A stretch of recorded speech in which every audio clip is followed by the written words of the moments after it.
Welcome, everyone, to our NYU Langone Orthopedic webinar, primary care sports medicine webinar, Concussion in Sports, all you need to know on the sidelines and in the office. Thank you for joining us. My name is Mike. I'll be the facilitator for our presentation this evening. Now, before we get started, I would like to take a moment to acquaint you with a few features of this web event technology. On the right-hand side of your screen, you see the Q&A window. To send a question, click in the text box and type your text. When you're finished, click the Send button or press Enter. All questions that you submit are only seen by our presentation team today. And your questions will be responded to in the order in which they were received and will be addressed throughout and at the end of our presentation. We are joined today by our presentation team. Denis, Cardone, DO, Lauren Borowski, MD, Mia Palazzo, PT, DPD, OCS, Certified MDT, Julia Dratell, MED, ATC, and Dina Pagnotta, PT, MPT, MPH. At this time, I'd like to turn the microphone over to Denis for some more introduction comments before we get started with the program. So, Denis, welcome to the program, sir. Oh, well, thank you. And we want to welcome everybody again. Thank you so much for joining us. And on behalf of the Department of Orthopedic Surgery, welcome to the NYU Langone Orthopedic Sports Medicine webinar, Concussion in Sports, all you need to know on the sidelines and in the office. And with that, I'm going to turn it over to Dr. Lauren Borowski. And Dr. Borowski is an assistant professor in the Department of Orthopedic Surgery. And she will take us through an overview and then right into the first talk on field and office evaluation. Dr. Borowski. All right. Thank you, Denis. So I just wanted to go quickly over the agenda for tonight. I'm going to go through a couple introductory slides about concussion and a little overview of that. Next, we'll roll right into on-field kind of acute assessment of head injury and suspected concussion, as well as some in-office evaluation tools that we should be performing. Then Dr. Cardone will talk to us about concussion as it specifically relates to the female athlete. Mia will then talk to us about early physical activity after a concussion. Then going on to Julia Dratell, who will talk to us about return to play considerations. Next, Dina will speak with us about comprehensive rehab and let us know who to and when to refer. After that, it'll be followed by a little question and answer session at the very end. As Mike had mentioned, please go ahead and submit your questions, and we'll do that at the end of the program. So with that, we'll just get started. Just a few numbers about concussion. So over the last decade or so, visits to the emergency room for traumatic brain injury-related visits, as well as hospitalizations and deaths, have increased significantly from 521 per 100,000 to 823. And this is not the total number of concussions that we are seeing, because we know that a good number of people don't enter the system through the emergency room. They actually do enter the system through their primary care physicians. So the number of concussions we still believe is underestimated. Most sports-related concussions will last about 1 to 4 weeks, depending on the age group and the severity of the concussion. We are learning more and more every year about the epidemiology of sports concussion. And as you can see from this new chapter in the Handbook of Clinical Neurology that was released recently in 2018, the activities of the most common sports and recreation-related activities that cause these traumatic brain injury-related ER visits. Football certainly being a significant one, but interestingly enough, in our young population, bicycling, so playground activities, things that don't necessarily include organized sports, need to be remembered as things that can cause traumatic brain injury as well. Girls tend to have higher rates of concussion than boys in gender-comparable sports. Dr. Cardone will talk to us about that a little bit more in his discussion later this evening. And if we look at both high school and collegiate athletes, in studies done in 2000 and 2010, it actually does show that more concussions occur in competition than in practice. When we talk about concussion, what is going on and the pathophysiology behind it? Well, we know that the concussion can occur after a traumatic blow to the head or the body that causes a forceful movement of the brain within the skull, which can cause diffuse axonal injury, disrupting neuronal cell membranes, which goes on to then create this cascade of ionic, metabolic, and other pathophysiological events to occur. Primarily, the clinical history and physical exam is still what we rely on. There's really no current validated objective diagnostic test, but certainly this is a huge area of research ongoing, and hopefully, we have more and more emerging objective data, objective tests to come. The signs and symptoms of concussion generally fall into about 4 domains: cognitive, emotional, physical, and sleep. The number one reported symptom of concussion tends to be headache, which is why I have that starred there. But any of these domains can be affected. Generally, like I mentioned earlier, the symptoms resolve within 1 to 2 weeks for adults and 4 weeks for adolescents. There is new research that shows about 24 to 48 hours of relative cognitive and physical rest is appropriate, and then we start to gradually increase in activity while paying attention to that symptom threshold and staying below the symptom exacerbation threshold. So it's something we certainly talk to our patients about at this point, and we'll get more into that in the other talks during today's presentation. Symptom checklists are certainly useful for tracking recovery in a patient, and other management we'll talk about today as well is some return to learn as well as return to sport, and then things that may go on to indicate prolonged recovery. And certainly Dina was going to address our therapy referrals and how to use them to address specific symptoms within the patient.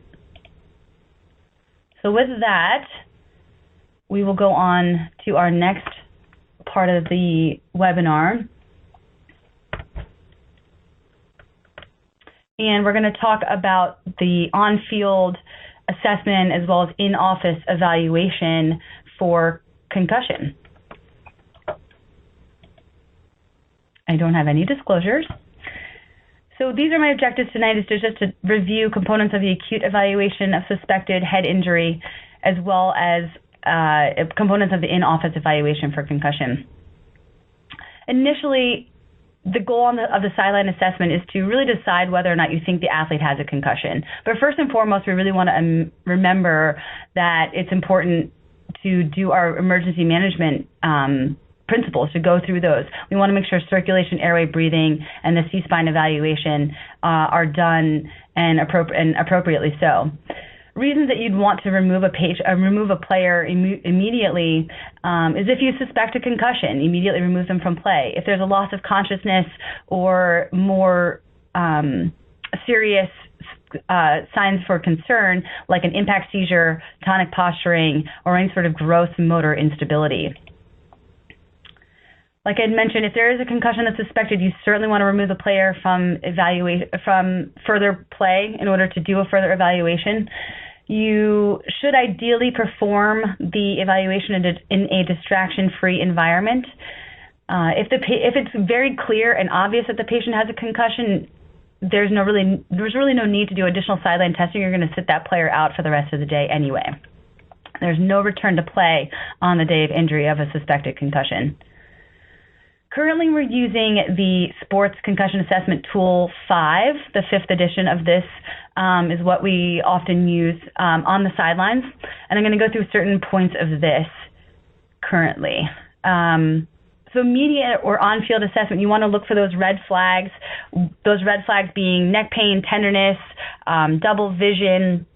If they have weakness or tingling in their extremities, obviously, like I mentioned earlier, those other more worrisome signs of seizure, loss of consciousness, vomiting, those are certainly signs of perhaps a more serious injury. Observable signs of concussion is the patient having any, or the player having any balance or gait difficulties. Are they confused? Maddocks questions are an easy and quick way to kind of assess for amnesia and memory issues. What venue are we at? Who scored last? What quarter are we in? Things like that to see what the patient's orientation and memory, immediate memory are. The Glasgow Coma Scale, which is important in any emergency situation, you certainly want to evaluate that. And then a good cervical spine assessment if it's appropriate. If the patient is on, lying motionless on the playing surface, you certainly want to make sure that they have active, pain-free neck range of motion, and then do a good palpation and range of motion exam. I mentioned ideally the next part of this exam should be done in a distraction-free environment. So once you've done your initial observations and assessments, that there's no real worrisome immediate cause for concern, you want to do a further evaluation. You can do a symptom checklist, which is part of the SCAT-5 over here. I have this pictured here. The symptoms checklist that you can use. And then you want to do parts of the cognitive exam for orientation, immediate recall, concentration, and delayed recall. There is a portion of the exam that we'd want to do to include coordination and balance. We often use the modified balance error scoring system, which is the modified BESS.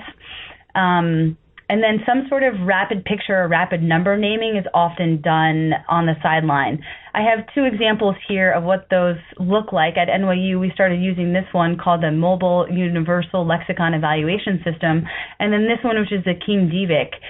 It tests eye saccadic movements.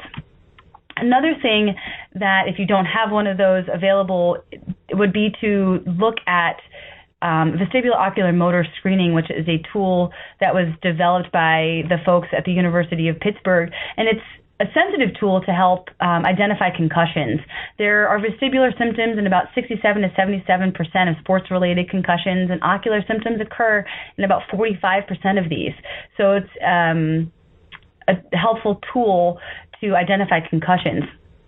What does that mean, and what is the vestibulo-ocular motor screen? So the elements include smooth pursuits, horizontal and vertical saccades, near-point convergence, vestibular-ocular reflex, and visual motion sensitivity.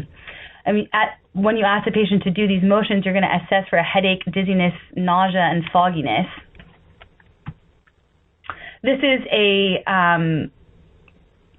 a visual that the Athletic Trainers Association Foundation came up with that shows you kind of how to do those vestibulo-ocular motor screening. The smooth pursuits test the ability to follow a slowly moving target, with the saccades testing the ability of the eyes to move quickly between targets. Convergence measures the ability to view a near target without having any double vision. The visual motion sensitivity test tests the sensitivity and ability of the vestibular-induced eye movements during vision. And the vestibular-ocular reflex is used, tests the ability to stabilize vision as the head moves from side to side. So this is a good tool to be using as a screening evaluation. In the office, our goals may be a little bit different depending on whether or not the patient is still having symptoms, depending on how long out from the injury that they're seeing you. So if they're still having symptoms, you want to try to determine the cause of the symptoms and provide anticipatory guidance as indicated. And I say determine the cause because there are a lot of other things that can cause symptoms that overlap with concussion, neck pathology being one of them. If symptoms are resolved, you want to talk to the patient about guiding them safely back to return to work and back to school.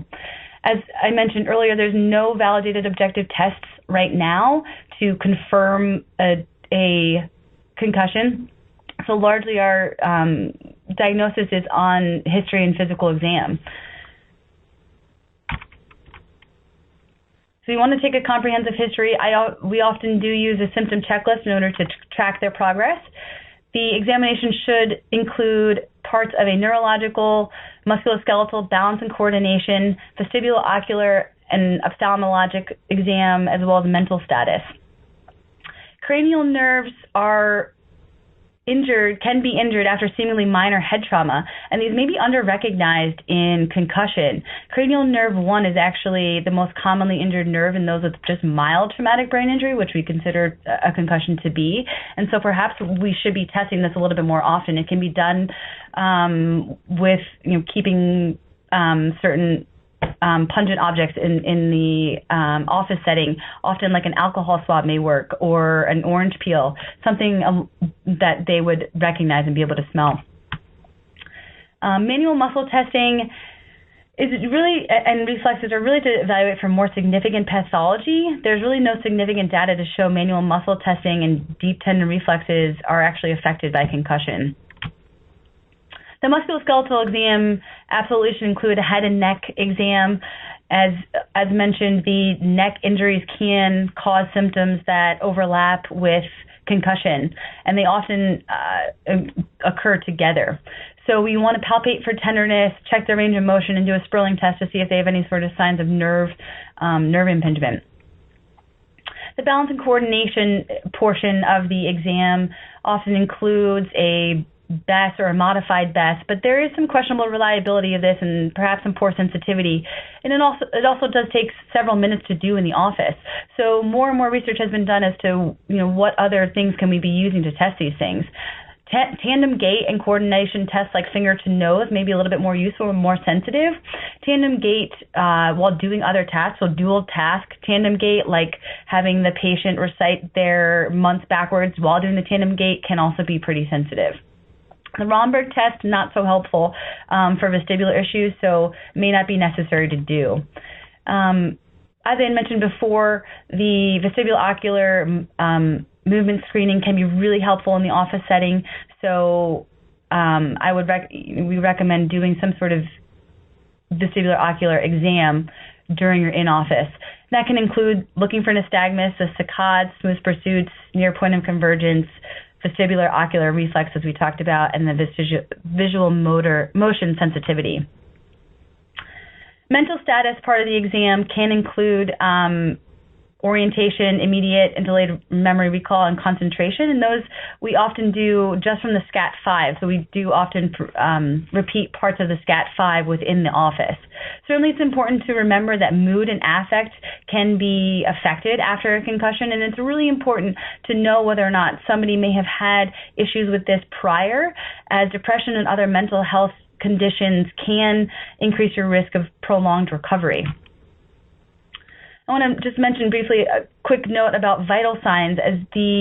With concussion, you can have autonomic dysregulation, which can cause orthostatic hypotension due to the changes in cerebral blood flow. So it can be really helpful in some situations to check the orthostatic vital signs. A lot of this information about the physical exam can be found in a paper written in Sports Health from Matteuszak that goes over a physical examination toolbox. So it's an important thing to remember, important recommended elements as well as some elements that can be useful to help augment your decision as to whether or not this patient is suffering from concussion. So in conclusion, our on-field assessment should definitely include your emergency principles first and foremost. If a concussion is suspected, you absolutely need to remove the player and no returning to play the same day. And ideally, you want to test in a distraction-free environment. In the office, you want to take a comprehensive history. The symptom checklist can certainly be a good tracker for improvement over time, and your examination should include a neurological exam, musculoskeletal, some sort of balance and coordination testing, absolutely a vestibulo-ocular exam, as well as mental status. Thank you. So now we're going to go on to Dr. Cardone's portion of the presentation tonight. He'll talk to us about the female athlete and concussion. Dr. Cardone. Okay, well, thank you very much, Lauren. So we're going to change gears and talk about the female athlete and concussion.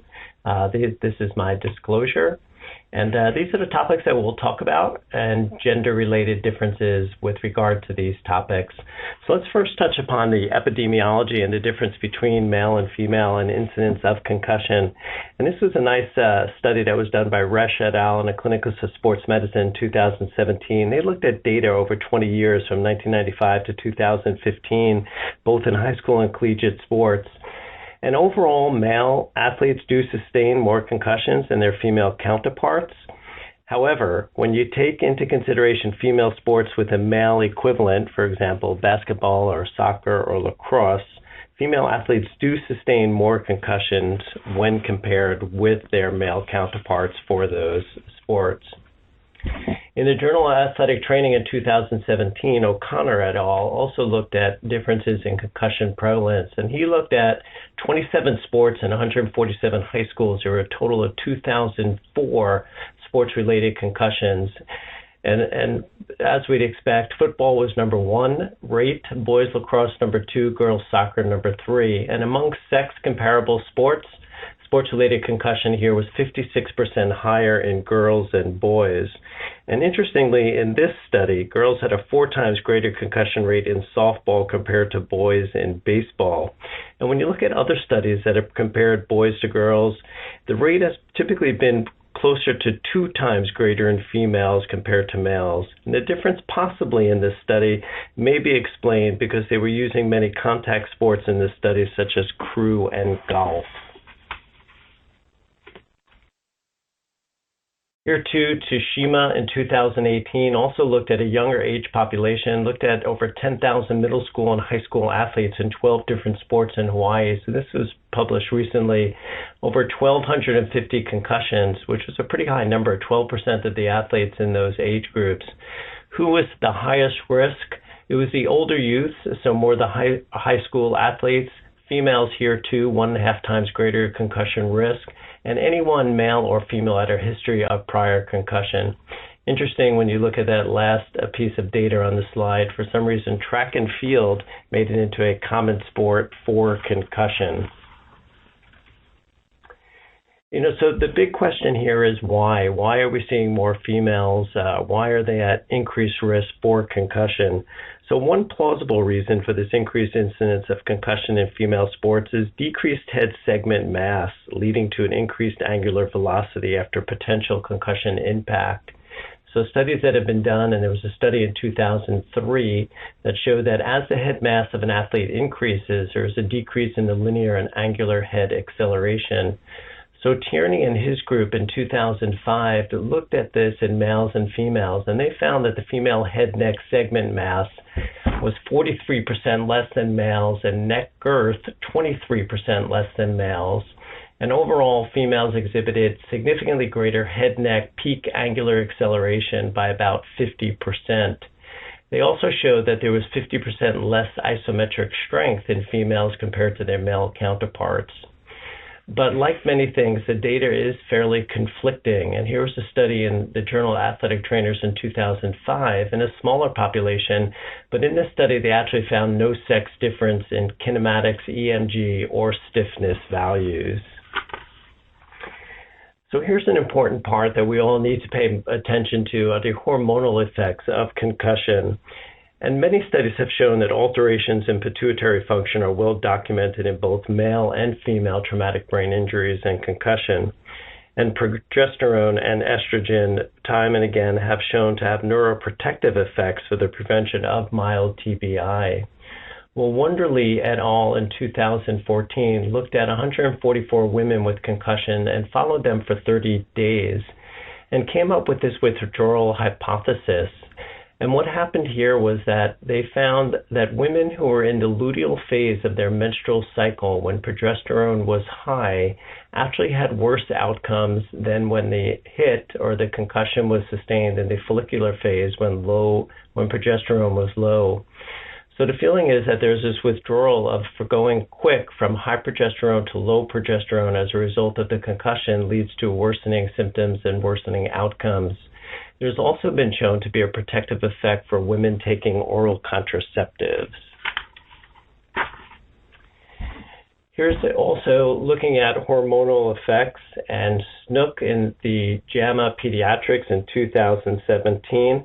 They looked at 12 to 21-year-old age group, and it was an interesting study looking at abnormal menstrual patterns in adolescent and young women.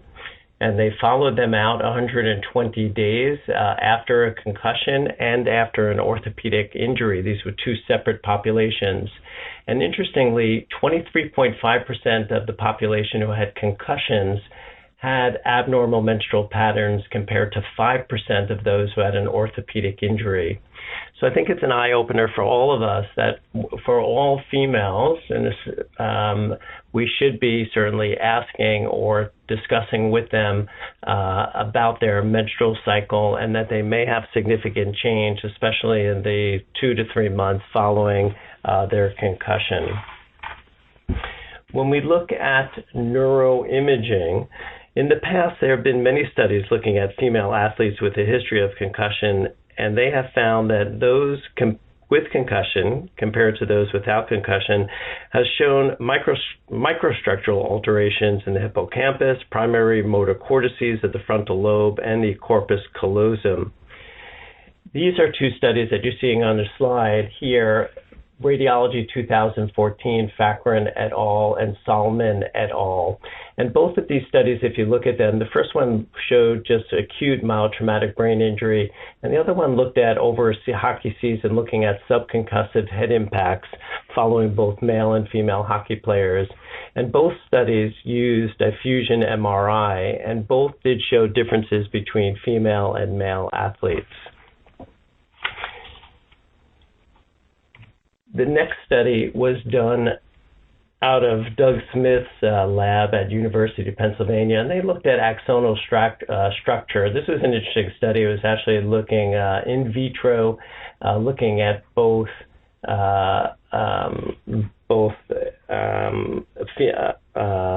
they were looking at axonal structure of both rat and human neurons, and they followed them 24 hours post-injury.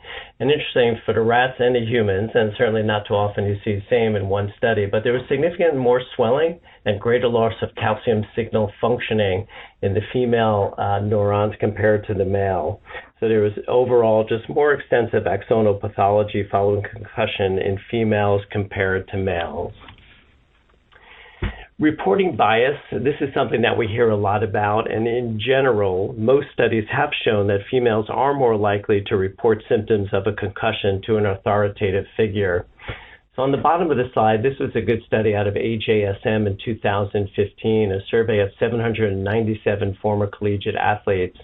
And the prevalence of non-disclosure in sports-related concussion was really much higher in males, 43% compared to 15% in females. So a significant difference. And then if you go to our next study, if we look at Wallace et al., here he looked at a younger population, and they looked at 288 athletes who were also surveyed.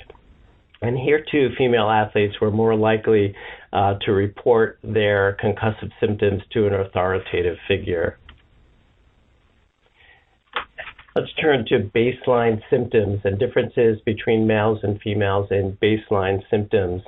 So this was Malser et al., a study that was recently published, 2018. It was retrospective, looking at over 11,000 10 to 22-year-old athletes, and they performed baseline impact. And interestingly, the 10 to 12 age group, the females had actually lower total symptoms. So this challenges actually the notion that females are more likely than males to report their symptoms. Greater emotional symptoms were reported by females for all age groups, and for both the male and female populations, peak symptomatology was at the ages of 13 to 17. If we look at neurologic deficit, we could see there's some conflict in reporting. The first are 3 studies, and in those 3 studies, they found for females there were worse reaction times, slower processing power, and increased symptoms. Zuckerman recently published a study at Vanderbilt looking at 40 male and 40 female soccer players, and in conclusion found no gender differences in neurologic deficit, concussion incidence, or in symptoms of concussion. How about if we continue to look at post-concussive symptoms and cognitive function? A study that was published in 2017, Tanvir et al., looked at age group 10 to 20 years old and over 1,200 baseline studies with close to 700 sports-related concussions. Here in the results, no significant gender difference in athletes less than 14 years old. Females, however, more likely to experience increased discomfort from a concussion, seek treatment for post-concussive headaches, visual memory was more affected in females, and males more likely to experience loss of consciousness, confusion, and amnesia. So when you look at overall in a review of the literature looking at symptom constellation, the symptoms are generally mixed, as we might expect. But more studies do describe a different constellation of symptoms in females compared to their male counterparts. And for females, it's typically a decrease in visual function, an increase in headaches, emotional symptoms, sleep disturbances, drowsiness, and sensitivity to noise.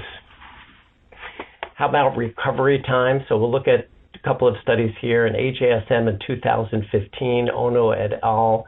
Looked at a study of 10 to 18-year-olds with high-impact sports, and in general, there were identical recovery patterns for male and females. In sports health in 2016, Stone et al. Looked as a retrospective study looking at 365 males, 214 females, ages 11 to 20. And here there was a significant difference. On average, female athletes took approximately 6 days longer to begin a return to play progression compared with their age-match male controls. This was a nice study that came out in 2017. It was a 15-year retrospective study out of Columbia University. And they looked at, you could see the numbers there, 822 males, 378 females. And there were, in terms of concussion, there were 23% of the females, 88, and 17% of males had concussion. So female athletes certainly more likely to experience a concussion. But when you look at recovery time, they were identical. The return to play duration was the same for both male and female athletes. And interestingly, too, the total number of symptoms was a predictor of prolonged return to play duration. And when you look at other studies that have been recently published or over the past few years, they have found that specific symptoms such as post-traumatic amnesia, memory impairment, and on-field dizziness predict a longer concussion recovery time. Dual task gait differences, and Dr. Borowski mentioned a little bit to you, but many of us will use this on the field and in the office setting, and if you haven't done it, it's certainly worth you trying. Believe me, it's not that easy to do both. But in looking at these differences for male and female populations, the results did show that females had a greater amount of cadence change between single task and dual task gait compared to their male counterparts.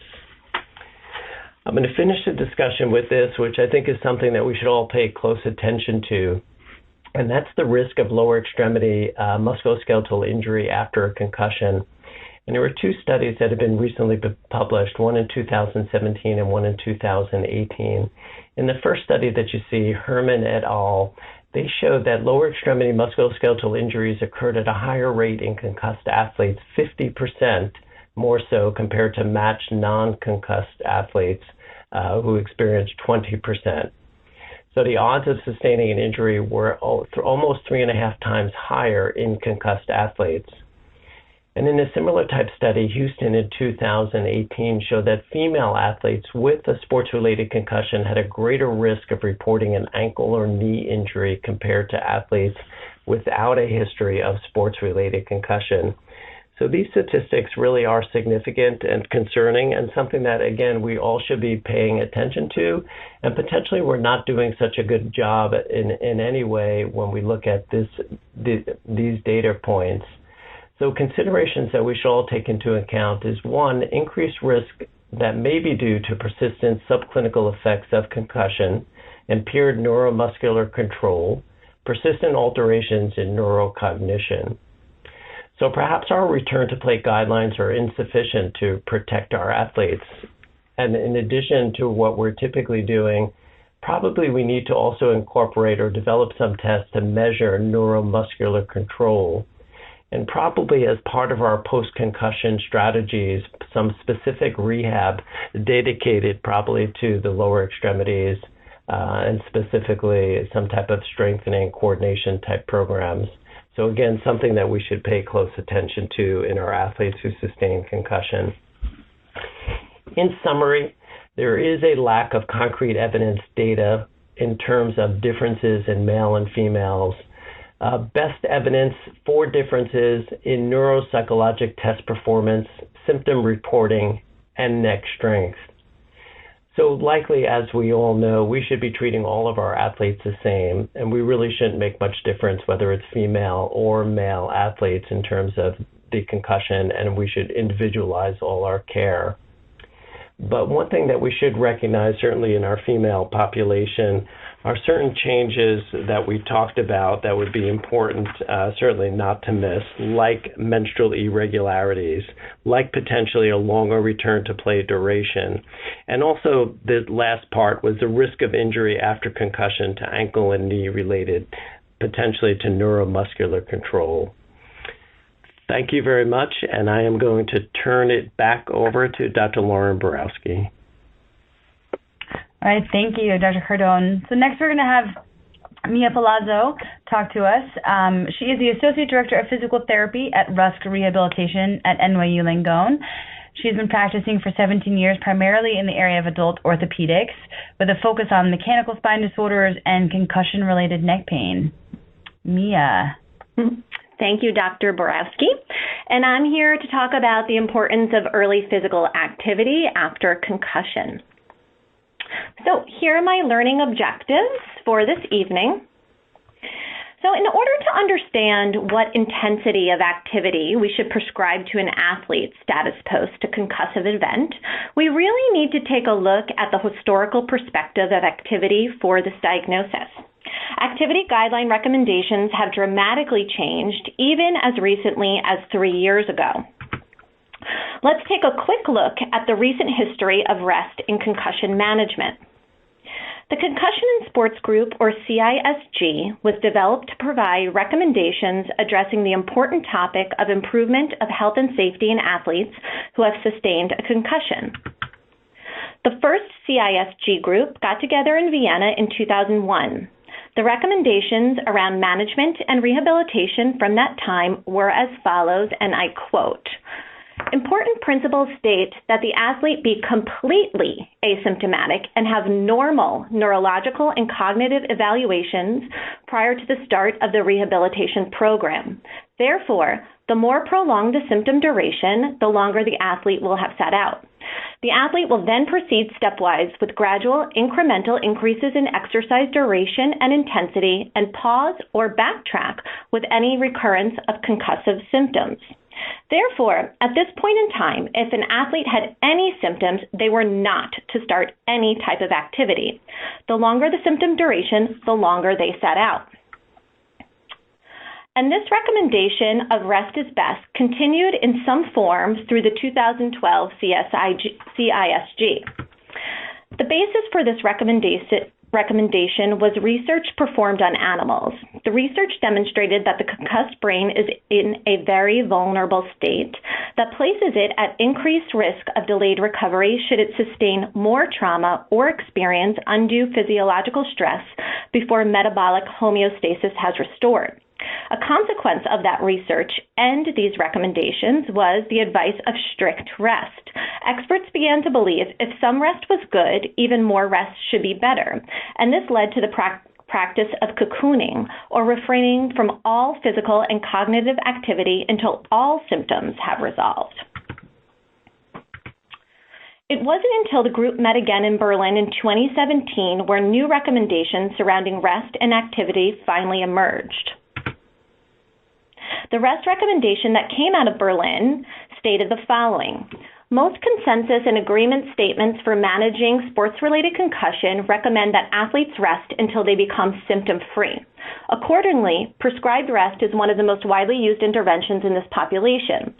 The basis for recommending physical and cognitive rest is that rest may ease discomfort during the acute recovery period by mitigating post-concussion symptoms, and/or that rest may promote recovery by minimizing brain energy demands following concussion. There is currently insufficient evidence that prescribing complete rest achieves these objectives. After a brief period of rest during the acute phase, 24 to 48 hours after injury, patients can be encouraged to become gradually and progressively more active while staying below their cognitive and physical symptom exacerbation thresholds. It is reasonable for athletes to avoid vigorous exertion while they're recovering, and the exact amount and duration of rest is not yet well defined.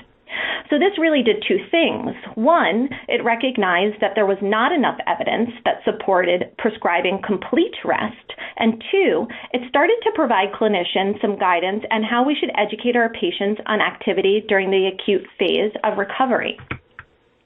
In addition to the CISG rest recommendation, this recent systematic review on rest in rehab recommends closely monitored active rehabilitation programs involving subsymptom threshold and submaximal exercise. Let's dive a little deeper into how we can prescribe safe activity for our patients after concussion, specifically how we prescribe symptom-limited aerobic exercise. The first group we are going to take a look at are athletes with persistent post-concussion symptoms, or PPCS. These are adults who continue to have symptoms greater than 2 weeks after their injury. The Buffalo Concussion Exercise Treatment Protocol is a progressive subsymptom aerobic exercise program which is based on establishing an exercise tolerance level by using the Buffalo Concussion Treadmill Test, or BCTT. The BCTT was developed by Dr. John Leddy, and the test is based on the modified Bach protocol, which is a test that is safe to use with cardiac patients to determine cardiovascular condition.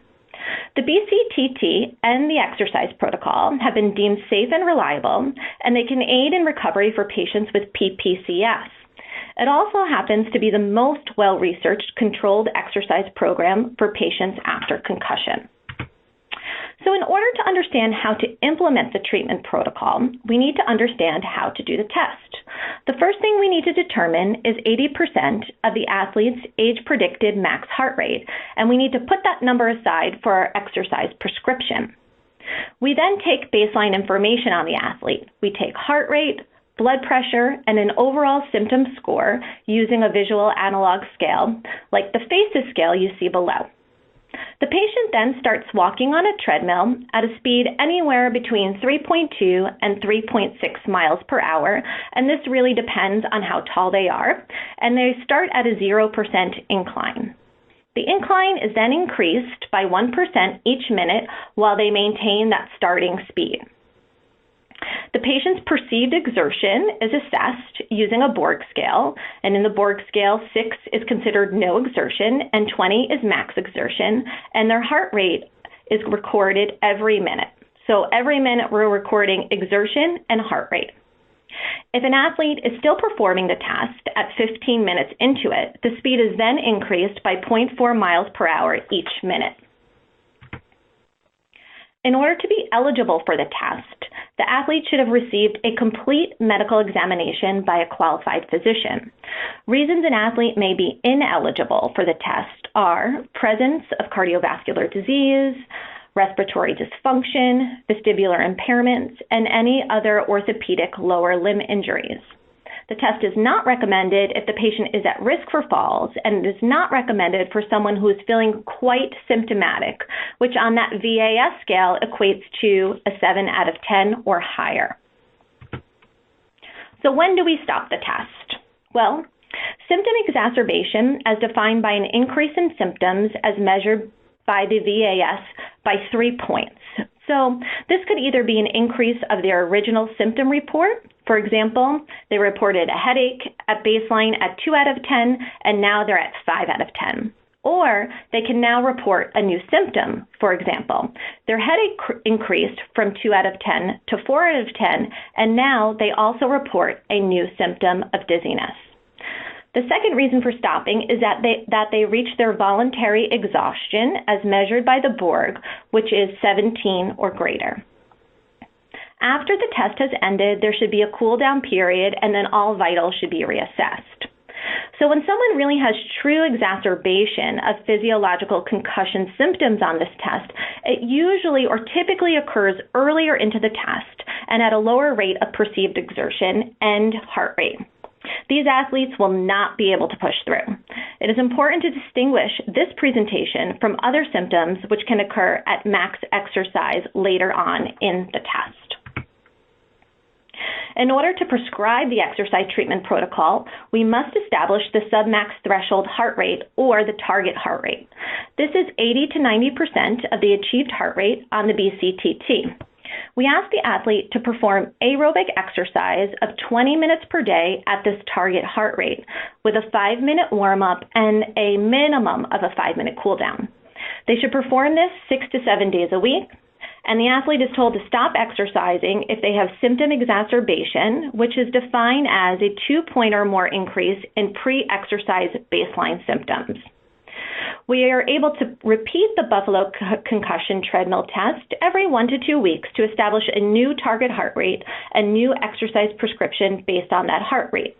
Or if that is not feasible and the athlete is tolerating the protocol well, we can advise them to increase their target heart rate by 5 to 10 beats per minute every 1 to 2 weeks.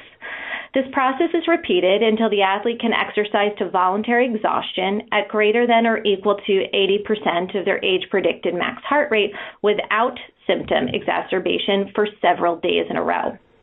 And in order to do this, we strongly recommend that the athlete purchase a heart rate monitor in order to successfully implement the protocol at home.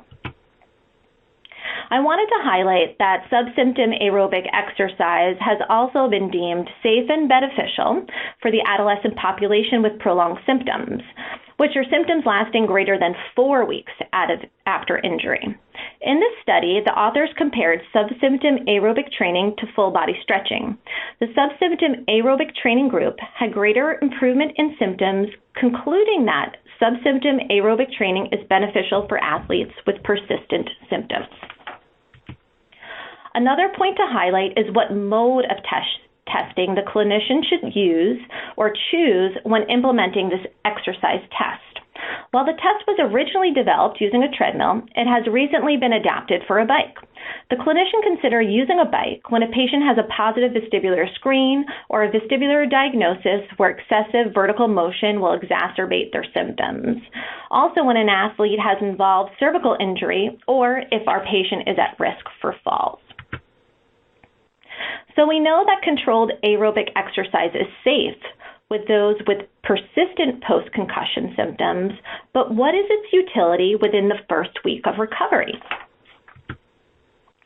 This study by Letty et al. Was recently published in JAMA. It assigned athletes ages 13 to 18 within 10 days of sports-related concussion to either subthreshold aerobic exercise or a placebo-like stretching program.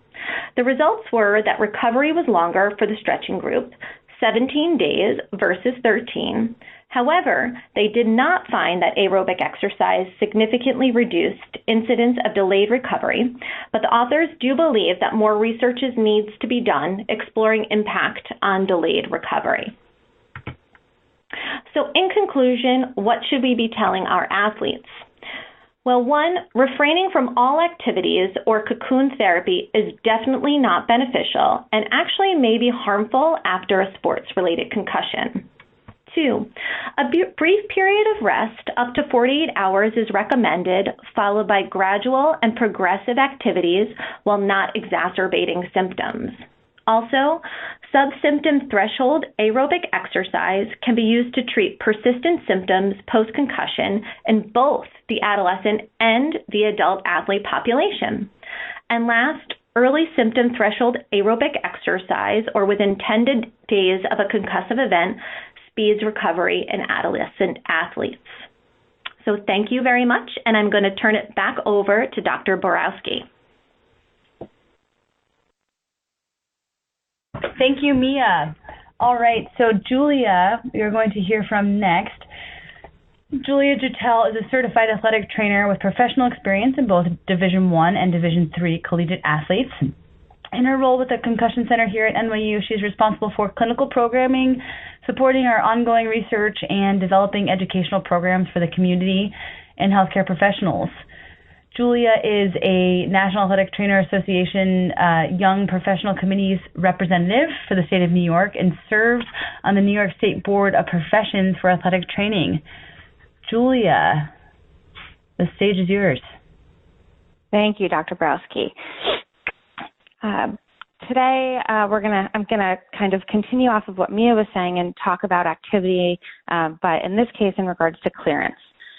So I'll talk about the 6 stages of a gradual return to play, and I'll be referencing the concussion and sport groups, their recommendations. I'll be giving sport-specific examples as we go through.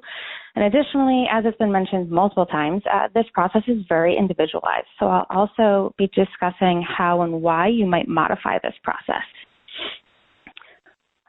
So before I discuss the actual protocol itself, I want to give some background and general information about the structure of return to play. First and foremost, this is consensus-based recommendations. It's not scientifically proven. It's also very individualized. It's a progressive functional protocol that's not necessarily linear.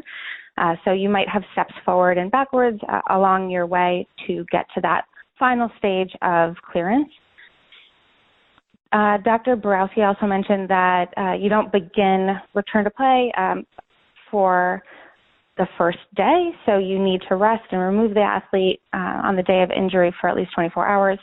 And I also want to highlight that based on local laws, there's likely medical clearance that needs to take place.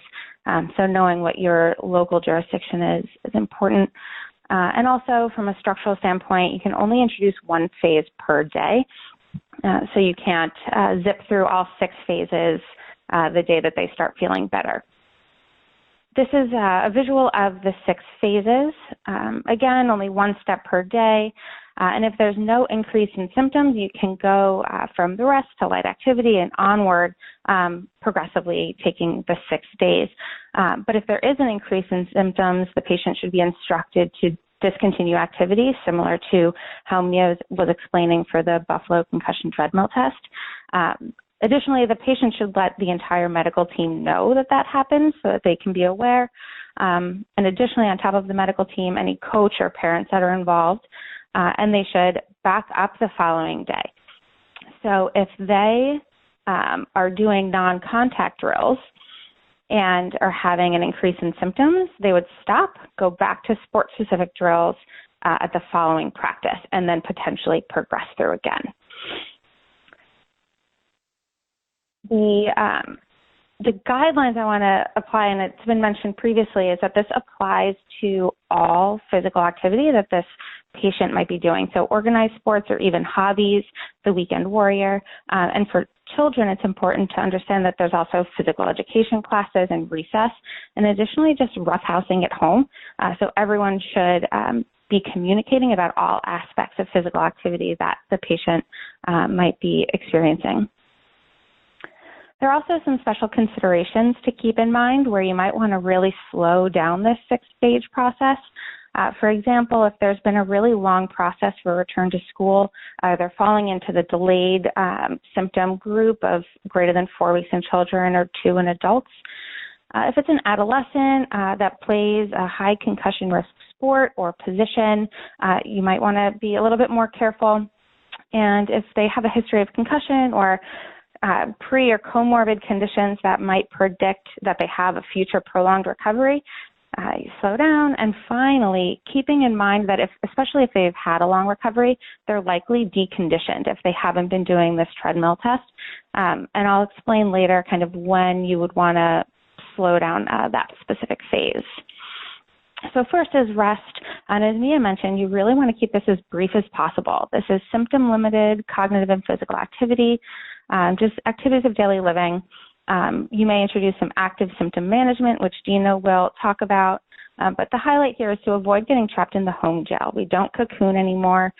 And you don't want to get stranded at this phase. So although the guideline is to progress when they're tolerating activities of daily living and a full day of school symptom-free, you may progress to phase 2 or light aerobic activity sooner than when they're completely symptom-free.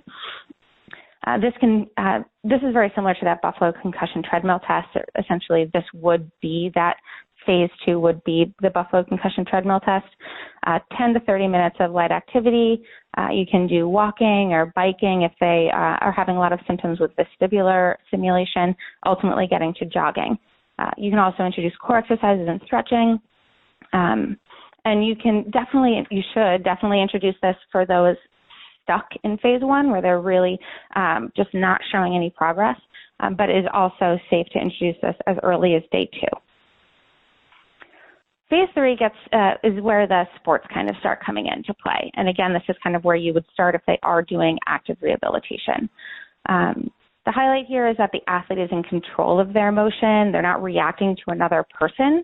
This can include balance and dynamic warm-up at first, and then introducing controlled hand-eye coordination with both the head and body moving. This can include, for the example at the bottom, the hockey player just doing some stick handling, and at top, this goalie sitting is doing trunk rotations, touching a ball that's behind his head. So it's all kind of their own pace and speed as tolerated, and you would just watch and make sure that they're getting up to game speed before progressing and making sure that they don't have any symptoms. Phase 4 is introducing some non-contact training drills where they're reacting to stimuli or other players. So rather than just passing, they can pass and catch or just shooting. You can also do some offense or defensive drills. So in the right here, these two athletes are doing 1v1 or one-on-one cutting, trying to get past each other, but they're not touching. You can introduce resistance training and endurance activities as well, and this is where you can really catch up on that deconditioning. You also have to make sure that before you move on, the athlete is psychologically ready to return to the contact aspects of their sport, because you're going to start introducing some risk of concussion and really, a multitude of other potential injuries. Finally, you have full contact practices. This is the final phase of testing to see if they're ready. And they're just participating in normal training activities. So they should be capable of performing all aspects of their sport. So you really need to have met that goal of not showing any signs of deconditioning. You can start with part of the practice, looking at drills that are a little bit lower in risk for contact, and then full practice length. And they should also at this point be returning to full strength and conditioning activities. And in prolonged cases, you want to continue to avoid high-risk behaviors, like heading in soccer. If you're working with wrestling, mat returns where they're falling to the ground from a standing position, and for gymnastics, advanced tumbling.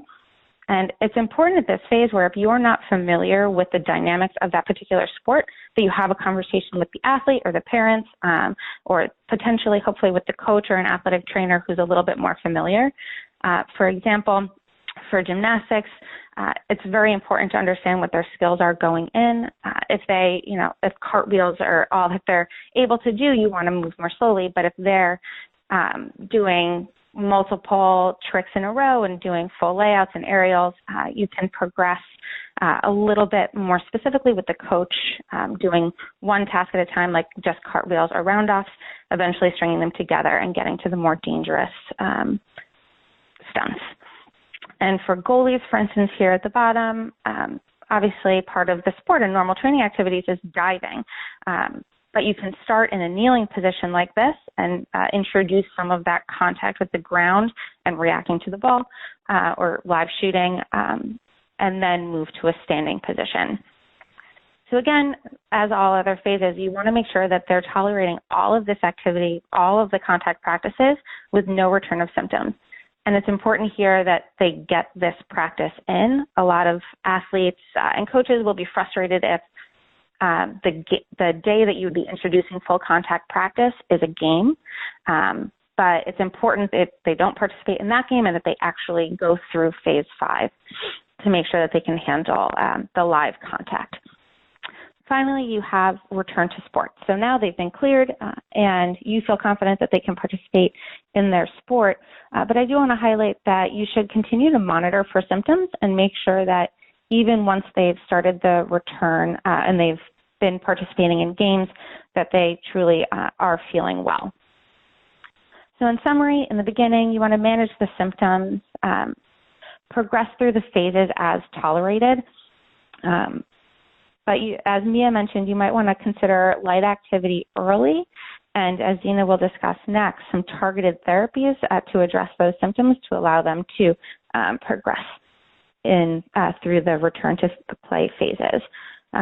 You also should educate the patient or the athlete that as they progress through, there's increasing risk for re-injury and that this isn't an exact science, so they may go back and forth through the different phases, and that's okay. And ultimately, they will get through that progression and be successful. Okay, I'm going to send it back to Dr. Borowski. All right, thank you, Julia. So our last portion of tonight's webinar is going to be presented by Dina Pagnotta, who is the Director of Strategic Initiatives for RUSC Rehabilitation and Administrative Director for the NYU Langone Concussion Center. She is a clinical instructor in the Department of Rehab Medicine here at NYU School of Medicine. So Dina. Thanks so much, Dr. Borowski. Thank you. So thanks so much, everyone, for hanging in. We're coming into the home stretch. So I'm really going to try to keep this as practical as possible and really to provide information about who to refer to and when to refer. Okay, so here are my learning objectives.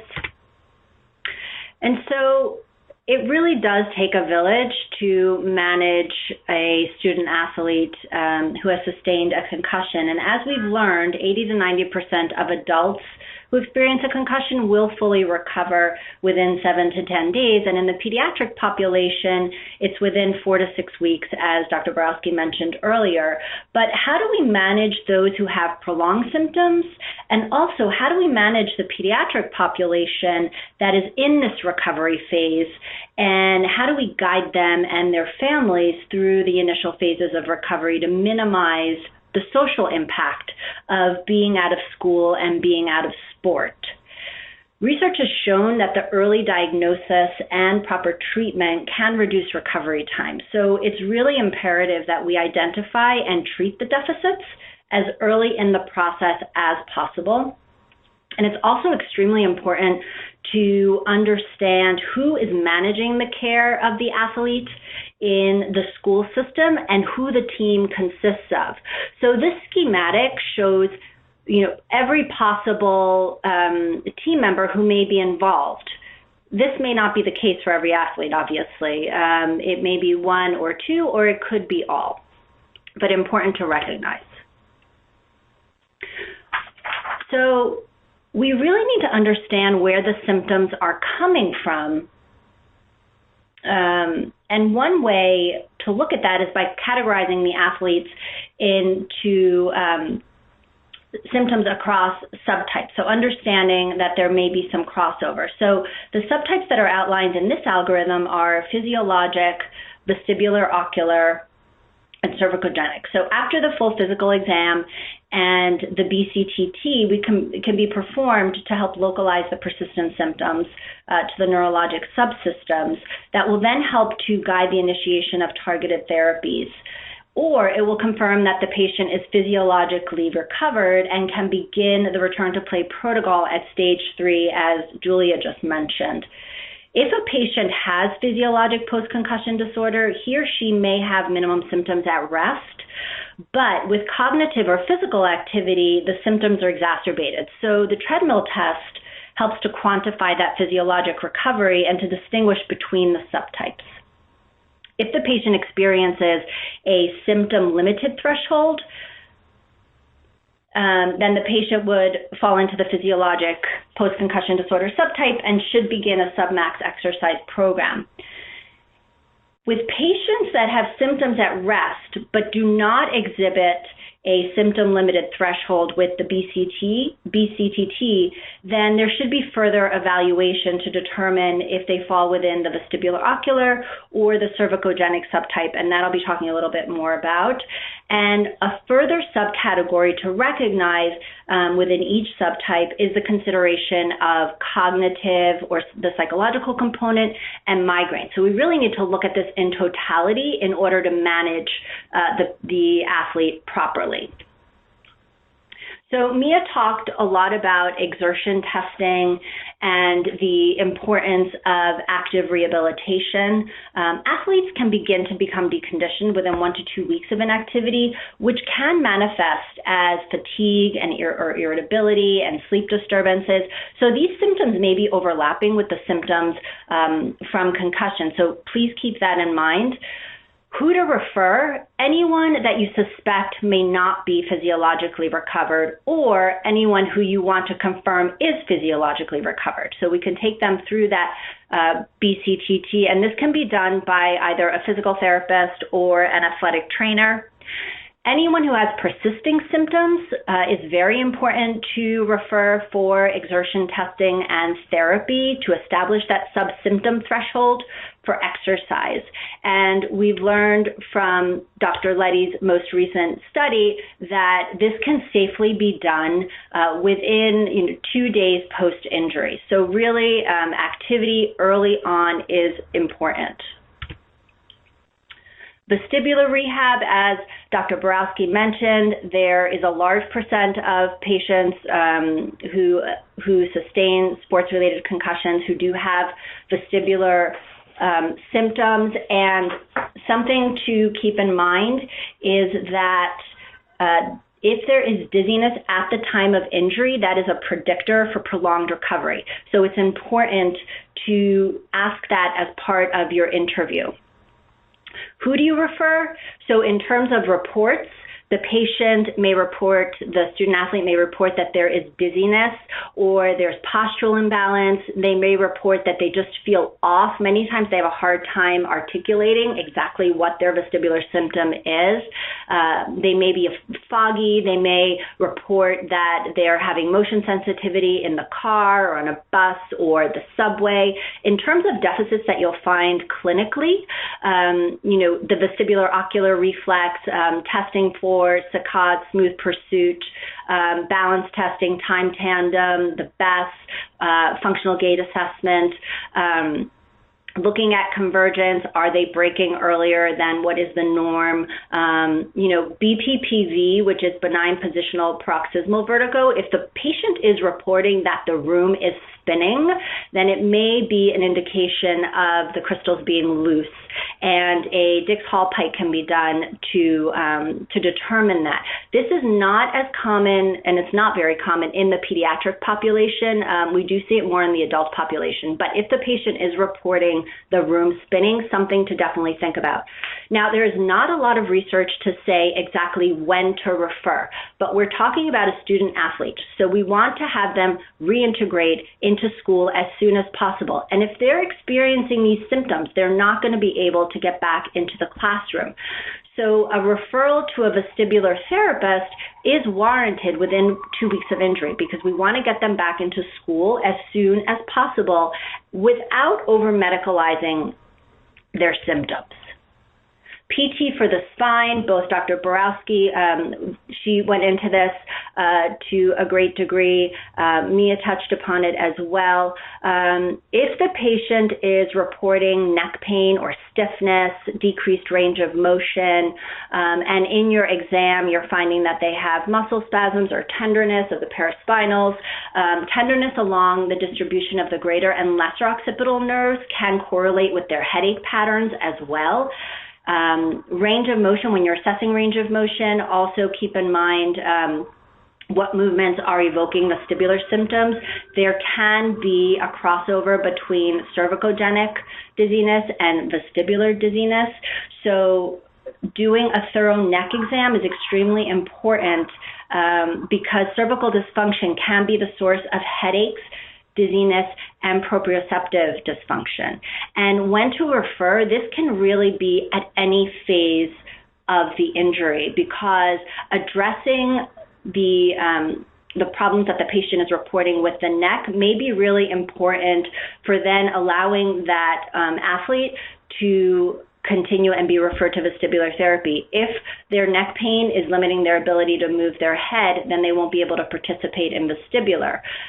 In other cases, they may be in therapy simultaneously. So again, as was stressed by everyone, an individual approach is really critical to proper management. Neurooptometry and neuroophthalmology are extremely important. Vision constitutes 50% of the brain's pathways, so it is not surprising that there are visual disturbances resulting from concussion. And if patients are experiencing photosensitivity, double vision, or visual motion, a referral to neurooptometry may be warranted to prescribe perhaps prisms or tints. If a patient is experiencing headache, missing vision, eye pain, vertigo, disequilibrium, then a referral to a neuro-ophthalmologist may be more appropriate to rule out any underlying neurologic causes. And really, this patient, the student athlete, should be referred as soon post-injury as these findings are assessed. And depending on the resources in your community, you may refer to one because that's the only one that you have. So you may refer to neuro-ophthalmology if you're finding these deficits, or you may refer to neuro-optometry if you don't have both of these professionals as a resource in your community. Occupational therapy for vision rehab, occupational therapists will work on functional visual symptoms, and a referral to occupational therapy is warranted if patients are reporting, if the student athlete is reporting that they're having trouble using the computer, if they're losing their place when they're reading, if they have eye strain, if they have light sensitivity, sensitivity to glare. There is crossover between visual symptoms and vestibular symptoms. So patients may be reporting balance problems, dizziness, and often vestibular therapists and the OTs work hand in hand. Again, when do we refer? If symptoms are persisting greater than 2 weeks, a referral to a vision therapist may be appropriate. Again, we want to get these athletes back into school.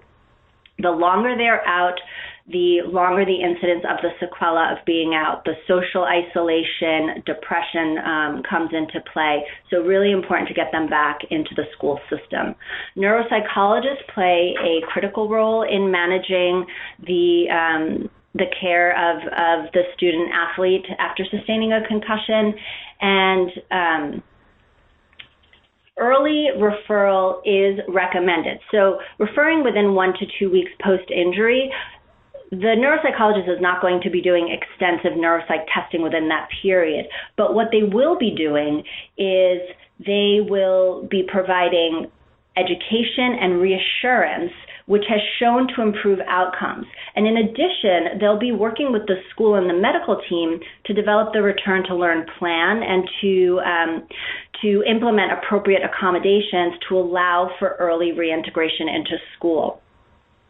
Also very important to refer patients, student athletes, who are at higher risk.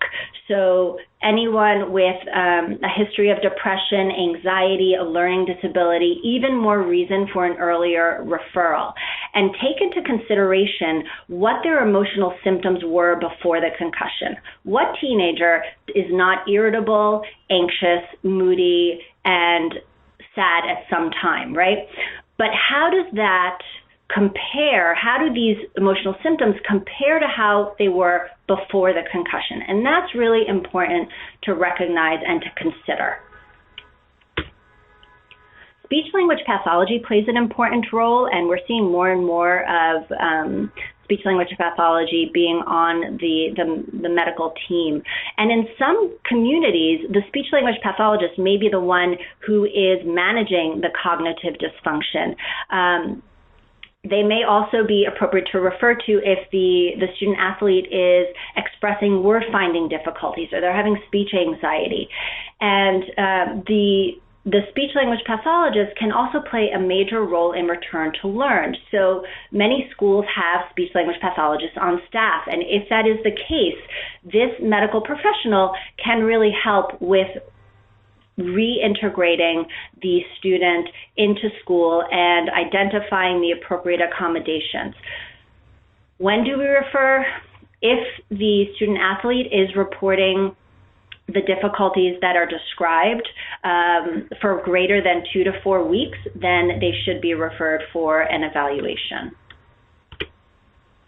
Social work, depending on the structure of the team in the school, the social worker could play a major role in working with the patient and the family, in providing emotional support in the school setting. They can help to navigate the disruptions in relationships with the family and friends, and communicate with the student athlete's parents to ensure that the student athlete is receiving the support from family, friends, and school personnel, and really referring to the social worker as early in the process as you can, as when you're recognizing that there may be these challenges, the better the outcome.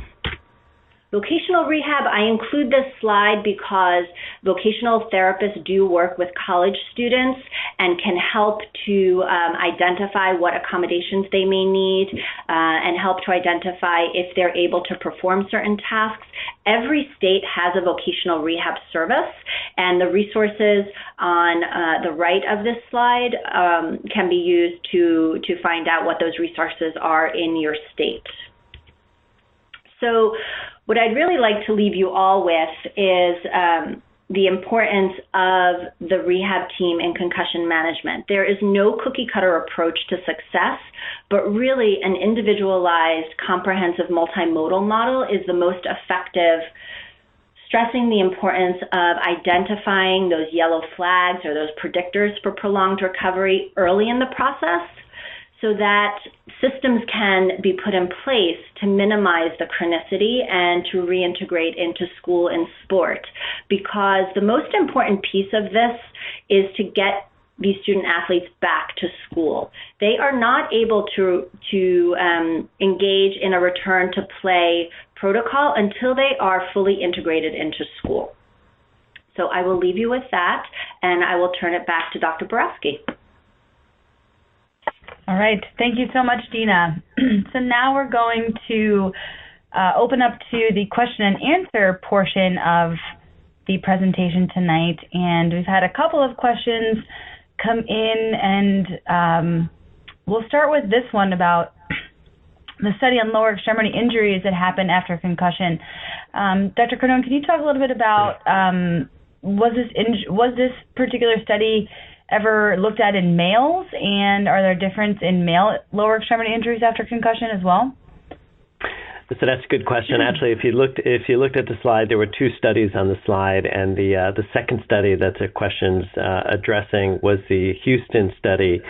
And the female athletes with history of concussion did show an increase of ankle and knee injuries.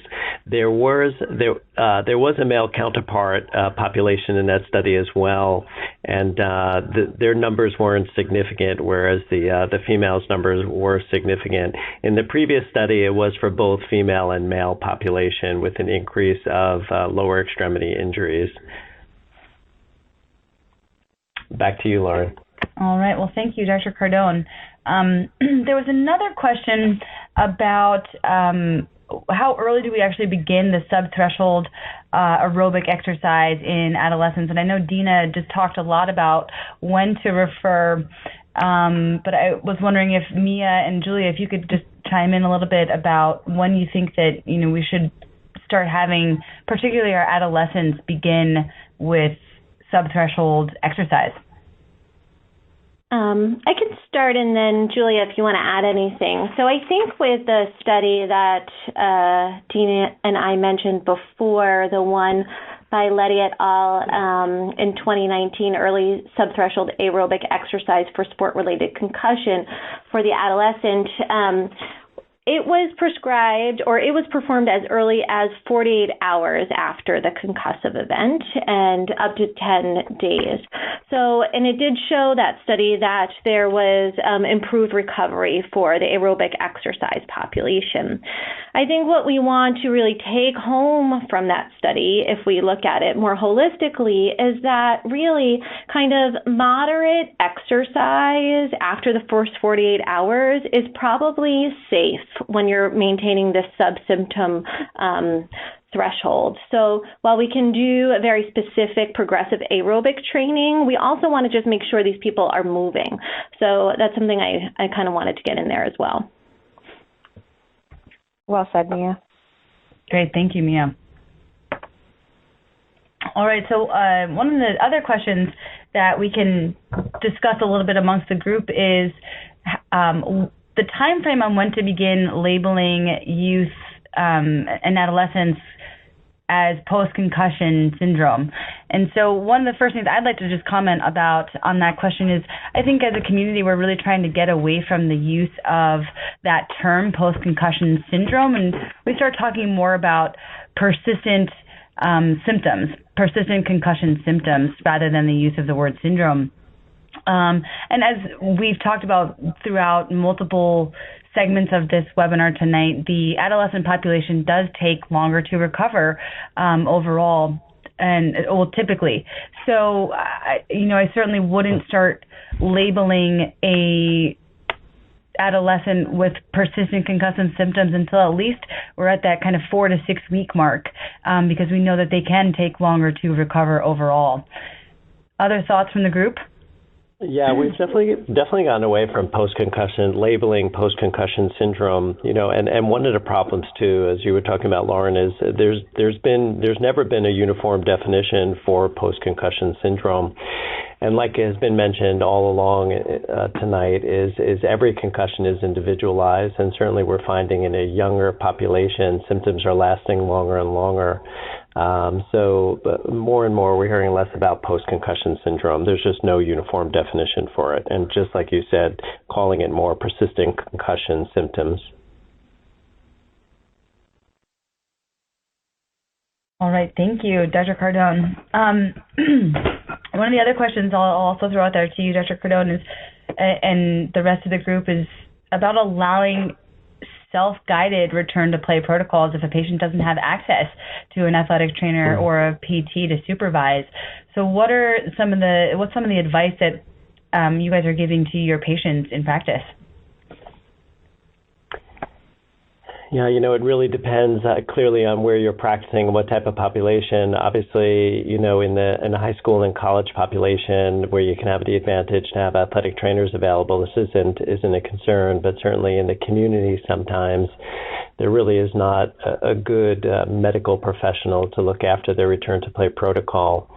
So I usually will have them come back to the office when, they potentially will be coming back on a regular basis, and I try not to see them too often, but certainly when they feel that they're asymptomatic and feel that they're ready to return to play, that would be the time to come into the office. And then I just go through it with them step by step, their return to play protocol. So it does place a significant amount of responsibility on players and certainly on the athletes and parents as well. Any other thoughts from the rest of the group on that part about how to guide patients back who may not have access to an athletic trainer or physical therapist that can kind of take them through the protocol? All right. I guess I'll speak up as the athletic trainer. Thank you, Joseph. Yeah. My recommendation would really just to make sure that the patient is advocating for themselves and that the family is aiding in communication between the physician and the coach, so that the coach truly understands what the limitations are, because my job very frequently during return to play was to meet with the coach and talk about what drills they were planning on doing that day and deciding which drills were and were not appropriate. So educating the coach on, what the different phases are, and trying to look into the future of letting them understand kind of what drill would fit into which stage of the process, so that they can figure out if the athlete is prepared at any time point to participate in any drill that they end up putting into their practice plan. That's a lot to ask, though. Yeah. All right. Well, because of time here, I think we're going to wrap up this portion of the question and answer, and I want to thank all of you for coming tonight. I'm going to throw it back to Dr. Cardone to give us any closing statements here. Yeah, I would just really like to just echo that and really thank everyone for joining us. It's really been a pleasure, and certainly on behalf of the NYU Langone Orthopedic Department and the NYU Langone Concussion Center, again, we'd really like to thank you for joining us. The Sports Medicine webinar, Concussion in Sports, all you need to know on the sidelines and in the office. Thanks again for joining us, and I'm going to turn it over to Mike. All right, very well, and thanks for a great presentation from all of our presenters tonight. On behalf of NYU School of Medicine, we would like to thank all of you for your participation in today's event. Please feel free to download the course presentations in your handout section. You will now be redirected to the CME login page. Please log in and take a moment to complete the appropriate course evaluation and attest to your credits to obtain your certificate. This will conclude today's program. Thanks, everyone, and have a great rest of your evening or day.